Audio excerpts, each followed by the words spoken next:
水肺和自由潜的面镜有什么区别？如何去选？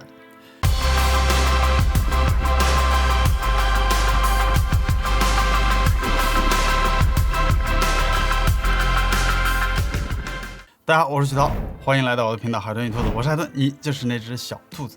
市面上的潜水面镜啊，各式各样。你们去选购的时候，有没有发现你都不知道该从哪下手开始？我以前也做过一些，就是有关于面镜不同，基本上怎么去挑的这些视频啊。但是今天的重点主要是去讲水肺和自由潜的区别在哪里。当你去选这两款面镜的时候，如何去比较啊？对于潜水小白的朋友啊，你们要理解一个区别，就是说你们去海边或者游泳池玩的时候，那个面镜这不是自由潜，也不是水肺所需要的啊，很简单的面镜都可以，甚至于它的玻璃不是钢化玻璃都不要紧，因为你不会去得很深，它不会有很大的压强。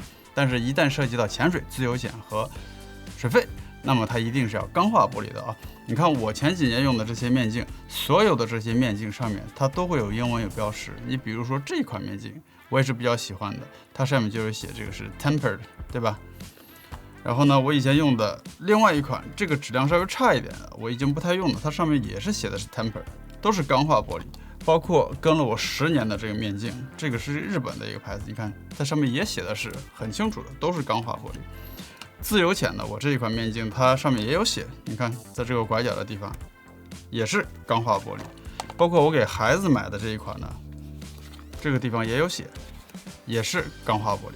所有的我买的潜水面镜啊，它都必须是钢化玻璃。所以说你们在挑的时候，它一定会有标识，如果没有标识的话，那么这一款你就不可以去拿去潜水的，明白吗？那么接下来重要的区别，水肺和自由潜的区别在哪里？你可以看看水肺和自由潜它的大小的区别和容积的区别，以及就是说这个也是跟自由潜给孩子用的这个容积它的大小的区别在哪里？它最大的一个区别啊，就是在面镜内部的这个体积啊，它的这个容积，说白了就是它的这个气能存储的这个多少。水肺它为什么大？因为水肺呢，你在潜水的过程中是长时间待在水底下的嘛，对不对？面镜会进水。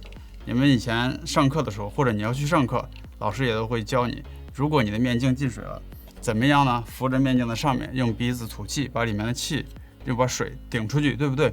所以说，当它的这个内部的这个空间稍微大的时候呢，你的眼睛就不太会被淹住，你有更多的反应时间，而且对戴隐形眼镜的朋友特别友好。你的面镜如果它的内部的这个体积很小，水进去一点点就淹到眼睛中间这个部位了，对不对？所以呢就很不方便。但是自由潜有一个非常大的问题，就是说你自由潜你是没有气瓶的嘛，你如果去的越深，你耳压平衡你还是要做，那么你唯一的气体的来源就是你的肺，但是你的肺在被压缩，所以你的气会体积越来越小，越来越平衡。你同时你的面镜会有一个挤压，对不对？那么这种挤压呢，就会造成你需要用鼻子吐气去把面镜里面的压强也平衡掉，对不对？那么它的体积越大，你要用的气越多，是不是你肺里要吐出去的气就越多？那么你下潜的深度和你在水底下所待的时间的长度就要减少。所以对自由潜来讲，它一定都是这种小体积的面镜啊。你看它里面就2个眼睛这块稍微深一点点，它整个体积是比较薄的。而水肺呢，它这个地方呢做的就很大很厚，是不是？你像这一款水肺是我以前探宝用的一款面镜，它也可以自由潜，因为它这个地方也相对做的比较平。而且这一款的特点就是它上面还有一个能够就是架 GoPro 的地方，然后你要是想录的时候也很方便，各式各样的啊。然后像这款我以前就是用，我觉得质量不是特别好的，它也是内部的这个空腔，你看做的非常非常大，水肺专用的。我给孩子去买的这一款呢，因为孩子就是脸比较小嘛，然后你可以看它的这个内部的这个构造的特点啊，它也不是特别的大。然后呢，这一款等孩子稍微大一点，其实他去自由潜水也是可以的。其实这个说白了，这个大人想要凑合戴的话，也是可以戴上去，因为它就很小，你可以当自由潜的面镜用，都是没有问题的。在这里再跟大家讲一下，如果你去选购面镜的时候，如何去测试它合不合适你啊？很简单的一点就是把你的头发呢都绑到后面，然后你把面镜戴到脸上的同时，用鼻子去吸气，嘴闭住。如果摘不下来，它就是合适的啊。你看，要用很大的劲才能摘下来，那么这一款就很合适，对不对？然后我再给你看试一下这款就稍微大一点的，你看这款它就比较容易下来，所以说对我的脸型来讲呢，就不是那么的合适。你看，所以说这一款自由浅的我特别喜欢，因为它的吻合度特别好，不容易漏水。而这一款偶尔会漏水哦，这我用的时候也有发现。我再跟大家讲，就是我以前跟了我将近10年的这个面镜啊，这是我最开始学潜水的时候买这款面镜，一直到现在都还很好。虽然我不太用它了，我一直都留着啊。这款面镜我当时试的时候，它也是咬合度非常好的。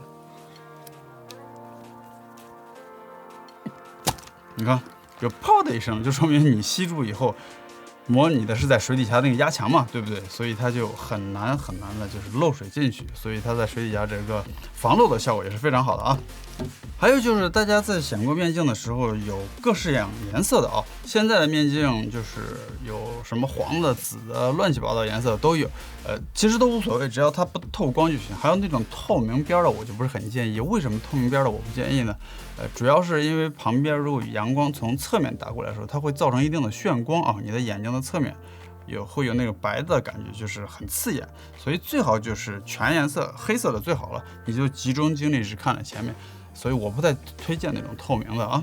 大家新买来的面镜的时候呢，它一定都会起雾，因为面镜里面呢，它在出厂的时候会有一层这个保护的这个膜啊，就是硅胶啊这种膜在里面，这个涂层。我以前做过一期视频啊，你只要用打火机去把它一烧，再用牙膏把它一涂，处理那么2次以后，基本上就不会起雾了啊。下水前很重要的一点就是向里面吐一口唾沫，然后涂匀，用海水洗那么1次。拿出来，它有一层保护的这个唾液在上面，你整个潜水的过程中呢，就不会再起雾了啊。所以说这一点非常关键，大家可以参考我以前那期视频去看一下更详细的教学啊。还有一点就是，如果你的面镜进水了，怎么样迅速的把它处理掉啊？你如果戴隐形眼镜的时候，怎么样防止隐形眼镜被冲掉？如果面镜整个都被水冲了，怎么样呢？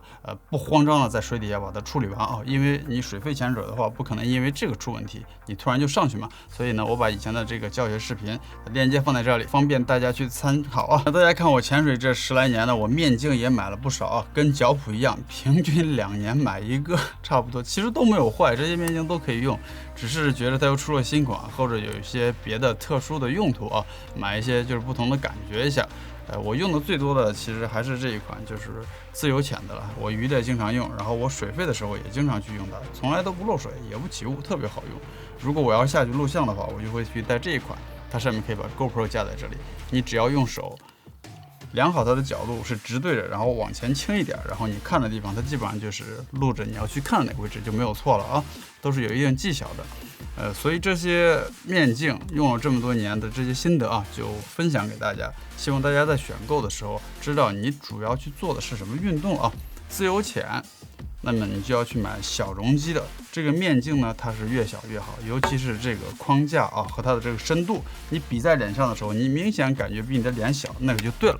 如果你是水肺的话呢，相对的就买这种容积大一点的，然后呢，它漏水的情况下，你也有更多的时间去反应，不会说直接冲到你的眼睛啊。如果你只是在游泳池或者在海边陪孩子看看鱼啊玩，那么随便什么面镜都可以，不需要那么贵。哪怕是那种很便宜的，它不需要是钢化玻璃都不要紧，因为你不潜水啊，所以呢就不需要去浪费钱买那么好的面镜了。希望这期视频呢有帮助到大家。那么在节目的最后呢，给大家分享一下我这个水下视频滤镜包啊，尤其是做水下视频的朋友，也可以一键呢帮你还原视频精美的色彩啊。那我们下一期节目再见，谢谢大家，拜拜。